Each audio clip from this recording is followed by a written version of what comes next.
All right, so I'm thinking we should maybe wrap this up, and so if anyone would like to say kind of how you see a favorite thing about faith, something that what? Some memorable thing. A memorable thing about faith?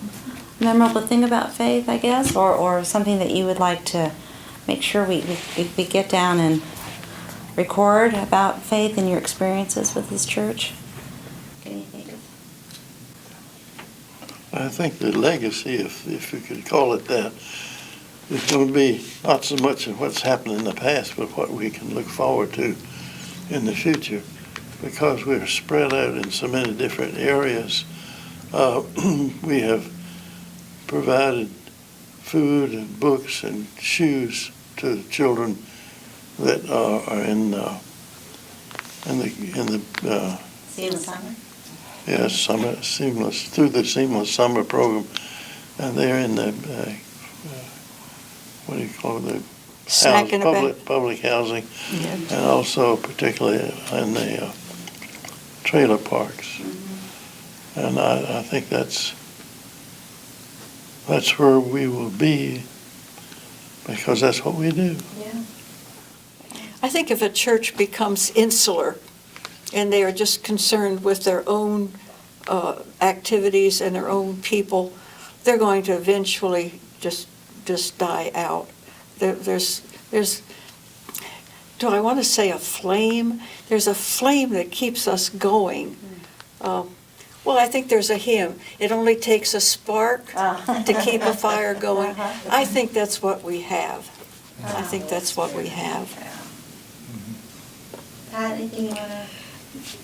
The whole thing has just been a wonderful experience for us from the standpoint of knowing that we were doing what God had planned, and that we were willing to pray and wait and wiggle sometimes, but knowing the assurance, having that faith that God was at work and that God truly was leading us and helping us to know what, and the openness with which we accepted each other and anybody else who wanted to walk in the door.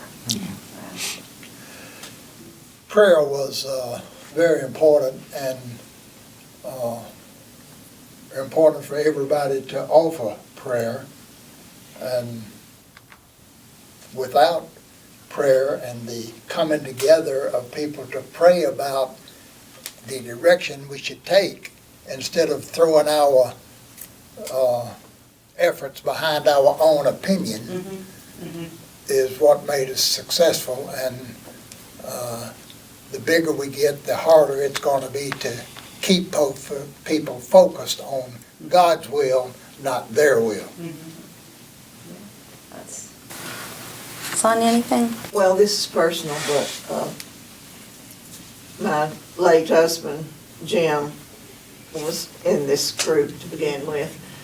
And then he was sick even then, but he became very ill.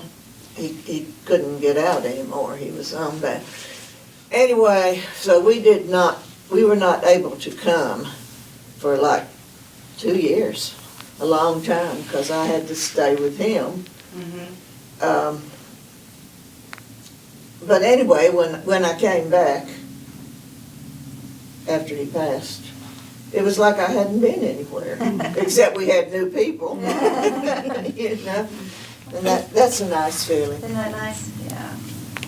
You want to tell them about, he was Youngest. among the earliest heart transplants?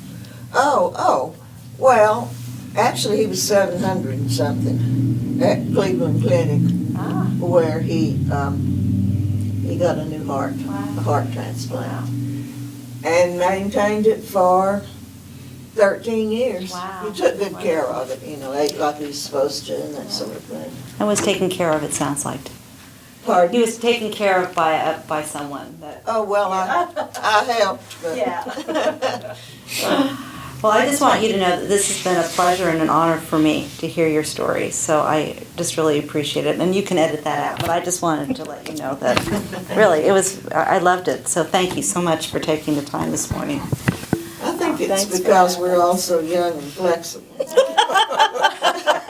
You added that too. Don't take that out, don't take that out. We love to tell the story. Yeah.